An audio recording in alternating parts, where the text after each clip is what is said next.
17 मार्च 2026. दैनिक चालू घडामोडी bye MPSC जागरण. आजचे महत्त्वाचे प्रश्न. प्रश्न 1. अलीकडेच जागतिक ग्राहक हक्क दिन कधी साजरा करण्यात आला आहे? याचे अचूक उत्तर आहे पर्याय बी, मार्च 15. स्पष्टीकरण. जागतिक ग्राहक हक्क दिन दरवर्षी मार्च 15 रोजी साजरा केला जातो. ग्राहकांना त्यांच्या हक्कांबद्दल आणि सुरक्षिततेबद्दल जागरूक करणे हा यामागचा उद्देश आहे. हा दिवस 1962 मध्ये अमेरिकन राष्ट्राध्यक्ष जॉन एफ केनेडी यांच्या त्या भाषणाच्या स्मृतिप्रीत्यर्थ साजरा केला जातो, ज्यामध्ये त्यांनी ग्राहक हक्कांना औपचारिकपणे मान्यता दिली होती. हा दिवस पहिल्यांदा 1983 मध्ये साजरा करण्यात आला. 2026 चा विषय सुरक्षित उत्पादने हा आहे. महत्त्वाची टीप. भारतात दरवर्षी डिसेंबर 24 रोजी राष्ट्रीय ग्राहक हक्क दिन साजरा केला जातो. प्रश्न 2. अलीकडेच कोणत्या राज्य सरकारने धर्म स्वातंत्र्य विधेयक 2026 सादर केले आहे, ज्यामध्ये सक्तीच्या धर्मांतरासाठी 10 वर्षांपर्यंतच्या तुरुंगवासाची तरतूद आहे? याचे अचूक उत्तर आहे पर्याय सी, महाराष्ट्र. स्पष्टीकरण. विधेयकाची मुख्य वैशिष्ट्ये पुढीलप्रमाणे. शिक्षेची तरतूद. बेकायदेशीर धर्मांतराच्या प्रकरणांमध्ये 7 ते 10 वर्षांपर्यंतचा कारावास आणि मोठ्या दंडाची तरतूद आहे. अनिवार्य सूचना. धर्म परिवर्तनाच्या 60 दिवस आधी जिल्हा दंडाधिकाऱ्यांना सूचित करणे अनिवार्य असेल. पुराव्याचा भार. धर्म परिवर्तन करणाऱ्या व्यक्तीला हे सिद्ध करावे लागेल की हे धर्मांतर स्वेच्छेने झाले आहे. विशेष तरतूद. जर पीडित व्यक्ती महिला, अल्पवयीन किंवा अनुसूचित जाती किंवा अनुसूचित जमाती वर्गातील असेल तर शिक्षा आणि दंड अधिक कठोर असेल. अजामीनपात्र. प्रस्तावित कायद्यांतर्गत हे गुन्हे दखलपात्र आणि अजामीनपात्र असतील. महाराष्ट्र विशेष माहिती. राजधानी मुंबई. मुख्यमंत्री देवेंद्र फडणवीस, राज्यपाल जिष्णू देव वर्मा. येथे लोकसभा 48, राज्यसभा 19 आणि विधानसभा 288 जागा आहेत. आता पाहू महाराष्ट्राशी संबंधित इतर चालू घडामोडी. ससून बंदराच्या आधुनिकीकरणासाठी महाराष्ट्र सरकारने फिनलंडच्या 3 कंपन्यांसोबत सामंजस्य करारावर स्वाक्षरी केली. हट्टी रिसाला महोत्सव महाराष्ट्रातील जालना येथे साजरा करण्यात आला. राष्ट्रीय आरोग्य मेळावा 2026 महाराष्ट्रात आयोजित करण्यात आला. महाराष्ट्रातील सौंदला हे भारताचे पहिले जातमुक्त गाव बनले. महाराष्ट्रात स्थित वसई कॅथेड्रलला संरक्षणासाठी युनेस्को पुरस्कार प्रदान करण्यात आला. भारताचा पहिला म्युझिकल रोड मुंबईत तयार करण्यात आला. संरक्षण मंत्री राजनाथ सिंह यांनी नागपूरमध्ये दारुगोळा निर्मिती केंद्राचे उद्घाटन केले. प्रश्न 3. अलीकडेच गृहनिर्माण आणि शहरी व्यवहार मंत्रालयाद्वारे कोठे अमृत मित्र महोत्सव 2026 चे आयोजन करण्यात आले आहे? याचे अचूक उत्तर आहे पर्याय बी, नवी दिल्ली. स्पष्टीकरण.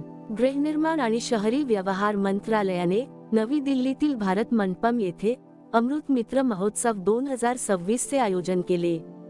यामध्ये अमृत 2.0 अंतर्गत शहरी जल सेवांमध्ये सुधारणा करण्यात अमृत मित्र म्हणून ओळखल्या जाणाऱ्या महिला बचत गटांच्या उल्लेखनीय योगदानाचा गौरव करण्यात आला. प्रश्न 4. अलीकडेच आंध्र प्रदेश उच्च न्यायालयाचे न्यायाधीश म्हणून कोणी पदभार स्वीकारला आहे? याचे अचूक उत्तर आहे पर्याय सी, न्यायमूर्ती लिसा गिल. स्पष्टीकरण. न्यायमूर्ती लिसा गिल यांनी 13 मार्च 2026 रोजी आंध्र प्रदेश उच्च न्यायालयाच्या न्यायाधीश म्हणून पदभार स्वीकारला आहे. त्यांची बदली पंजाब आणि हरियाणा उच्च न्यायालयातून करण्यात आली असून मुख्य न्यायाधीश धीरज सिंह ठाकूर यांनी त्यांना शपथ दिली. आंध्र प्रदेश विशेष माहिती. राजधानी अमरावती. मुख्यमंत्री एन चंद्राबाबू नायडू, राज्यपाल जे अब्दुल नझीर. आता पाहू आंध्र प्रदेशशी संबंधित इतर चालू घडामोडी. मानव प्राणी संघर्ष सोडवण्यासाठी आंध्र प्रदेशमध्ये प्रोजेक्ट हनुमान लॉन्च करण्यात आला. NILIT अमरावतीमध्ये भारताचे पहिले क्वांटम आणि AI विद्यापीठ स्थापन करेल. आंध्र प्रदेशला भारताची सर्वात मोठी 8175 कोटींची लिथियम बॅटरी गिगाफॅक्टरी मिळाली. ऑपरेशन स्ट्राइप्स अंतर्गत एका प्रौढ नर वाघाला आंध्र प्रदेशच्या पापिकोंडा नॅशनल पार्कमध्ये सोडण्यात आले. आंध्र प्रदेश सरकारने आमदारांसाठी AI आधारित डिजिटल उपस्थिती प्रणाली सुरू केली. नीती आयोगाने आंध्र प्रदेशला 2035 पर्यंत क्लीन एनर्जी हब बनवण्यासाठी एक आराखडा तयार केला. आंध्र प्रदेशमध्ये पिल्लू एआयचा शुभारंभ झाला. पोलीस संशोधन आणि विकास ब्युरोच्या 9व्या राष्ट्रीय परिषदेचे आयोजन आंध्र प्रदेशमध्ये करण्यात आले. प्रश्न 5. अलीकडेच दिल्ली सरकारने वायू प्रदूषण कमी करण्यासाठी स्मॉग इटेक पृष्ठभागांच्या चाचणीसाठी कोणत्या IIT सोबत करार केला आहे? याचे अचूक उत्तर आहे पर्याय डी, IIT मद्रास. स्पष्टीकरण. दिल्ली सरकारने वायू प्रदूषण कमी करण्यासाठी हवेतील हानिकारक कण शोषून घेणाऱ्या स्मॉग इटेक पृष्ठभागांची चाचणी करण्यासाठी IIT मद्रास सोबत सामंजस्य करार केला आहे. हे तंत्रज्ञान टायटॅनियम डायऑक्साईडचा वापर करून रस्ते आणि इमारतींवरील प्रदूषण कमी करेल. आता पाहू IIT शी संबंधित इतर चालू घडामोडी. IIT मुंबईने हनीवेल सोबत मिळून सस्टेनेबिलिटी स्किल्स हब सुरू केले. प्राचीन भारतीय विज्ञानावर राष्ट्रीय परिषद IIT धनबाद येथे आयोजित करण्यात आली. IIT मद्रासने दुबईमध्ये AI इनोव्हेशन सेंटर लॉन्च केले. IIT गुवाहाटीने पूर्व हिमालयातील हिमनद्यांच्या धोक्यांचा मागोवा घेणारे तंत्रज्ञान विकसित केले. राष्ट्रीय आरोग्य प्राधिकरणाने IIT कानपूरमध्ये आरोग्य सेवा क्षेत्रासाठी फेडरेटेड इंटेलिजन्स हॅकाथॉनचे आयोजन केले. प्रश्न 6. अलीकडेच 12व्या आंतरराष्ट्रीय योग दिनाचे उद्घाटन कोठे केले जाईल?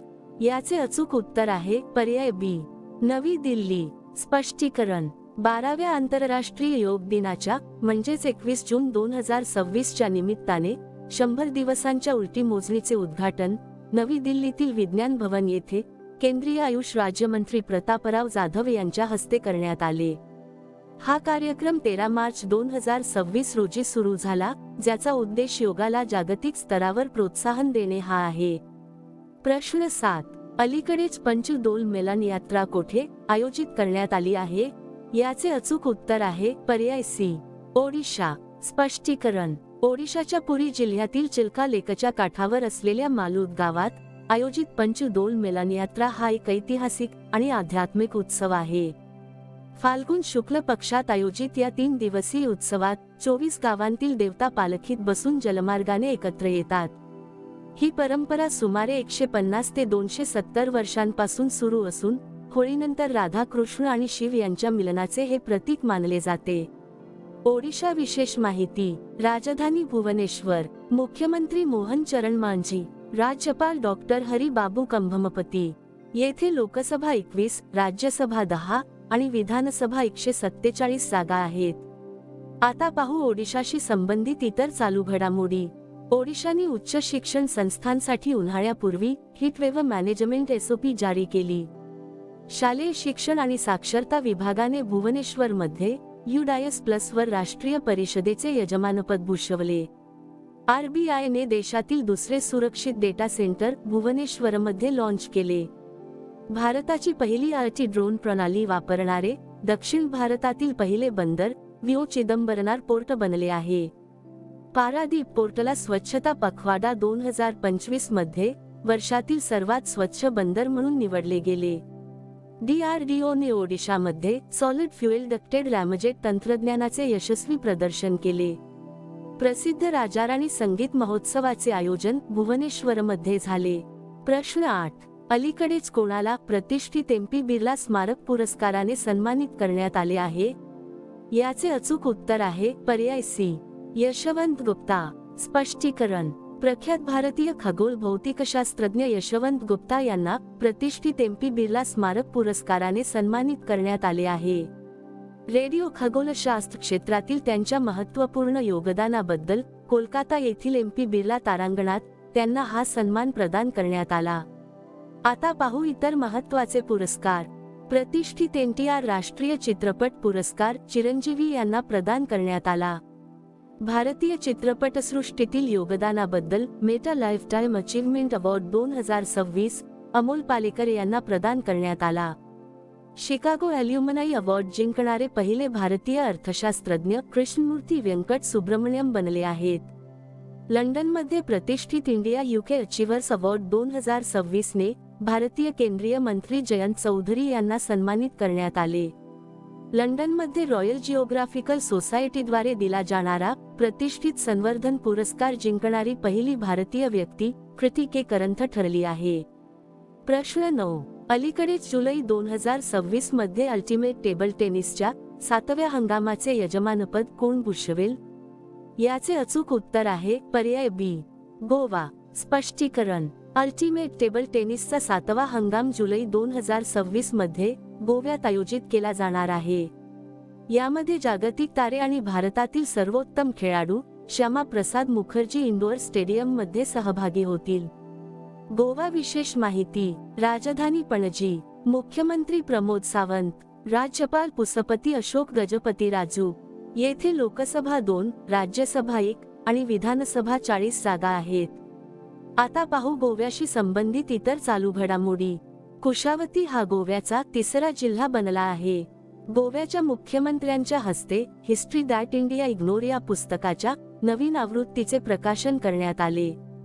56वा भारतीय आंतरराष्ट्रीय चित्रपट महोत्सव गोव्यात आयोजित केला जाईल. आंतरराष्ट्रीय क्षारता परिषद विकेअर 2025 गोव्यात सुरू झाली. फिडे बुद्धिबळ विश्वचषक 2025 चे उद्घाटन गोव्यात झाले. गोवा सरकारने शाळा आणि महाविद्यालयीन अभ्यासक्रमात बुद्धिबळाचा समावेश केला. आंतरराष्ट्रीय पर्पल फेस्टिवलची 3री आवृत्ती पणजीमध्ये पार पडली. गृहमंत्री अमित शाह यांनी गोव्यात माझे घर योजना सुरू केली. प्रश्न 10. अलीकडेच राष्ट्रीय सुरक्षा मजबूत करण्यासाठी माहे आणि कोणत्या राज्याच्या किनारपट्टीवर सागर कवच सराव आयोजित करण्यात आला आहे? याचे अचूक उत्तर आहे पर्याय ए, केरळ. स्पष्टीकरण. राष्ट्रीय सुरक्षा मजबूत करण्यासाठी आणि भारताच्या किनारपट्टीचे रक्षण करण्यासाठी माहे आणि केरळच्या किनारपट्टीवर सागर कवच नावाचा सराव केला जात आहे.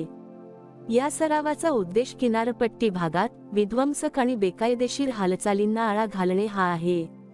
केरळ विशेष माहिती. राजधानी तिरुवनंतपुरम. मुख्यमंत्री पिनराई विजयन.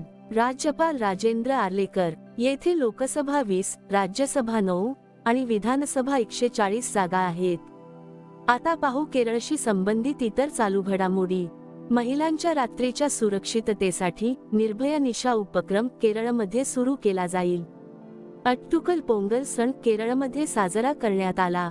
केरळमध्ये गांडुळांच्या 2 नवीन प्रजाती शोधल्या गेल्या आहेत.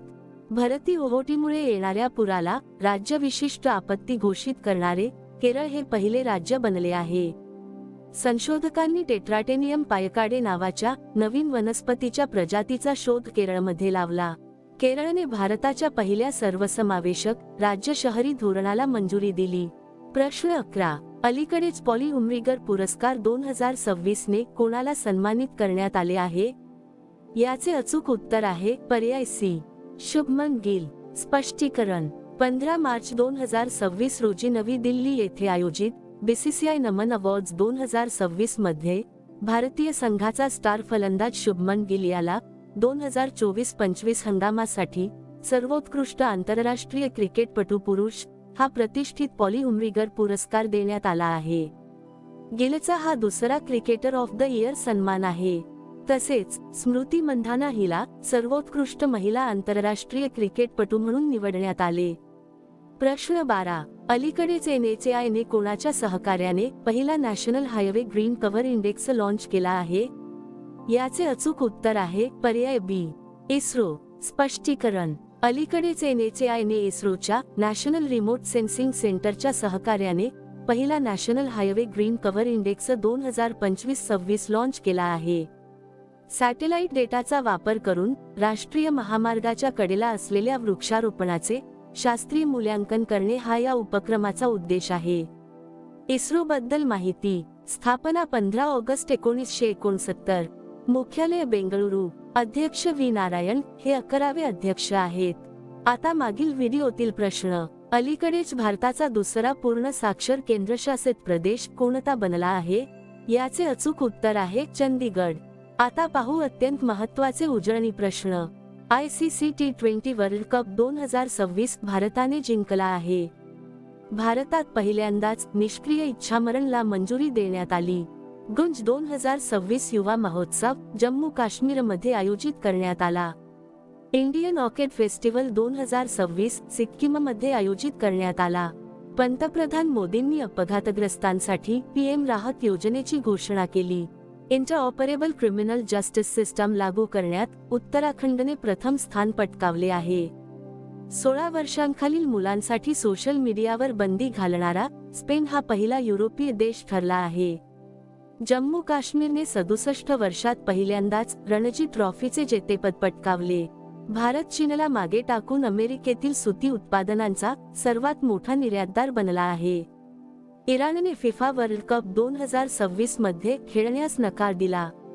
SBI जनरल इन्शुरन्सचा ब्रँड अँबेसेडर म्हणून पंकज त्रिपाठी यांची नियुक्ती करण्यात आली. आंध्र प्रदेश सरकारने दुसऱ्या किंवा तिसऱ्या अपत्याच्या जन्मावर 25,000 रुपयांच्या आर्थिक मदतीची घोषणा केली. भारत आणि जपान दरम्यानचा संयुक्त लष्करी सराव धर्म गार्डियन उत्तराखंडमध्ये पार पडला. 16.5% हिश्श्यासह गुजरात भारताचे रिन्युएबल एनर्जी पॉवर हाऊस बनले आहे. महाराष्ट्रातील सौंदला हे भारताचे पहिले जात-मुक्त गाव बनले आहे. मोजतबा खामेनेई इराणचे सर्वोच्च नेते बनले. आरव डेंगला भारताचा 93वा ग्रँडमास्टर बनला आहे. सर्वात तरुण सेल्फ मेड अब्जाधीश सूर्या मिधा बनले आहेत. ऑल इंग्लंड ओपन बॅडमिंटन चॅम्पियनशिपचे जेतेपद लिन चुनई याने जिंकले आहे. आता तुमच्यासाठी प्रश्न. अलीकडेच भारताचे 94वे ग्रँडमास्टर कोण बनले आहेत? दिलेल्या पर्यायातून याचे अचूक उत्तर कमेंट बॉक्समध्ये नक्की द्या. उद्या पुन्हा भेटू पुढील भागात. धन्यवाद.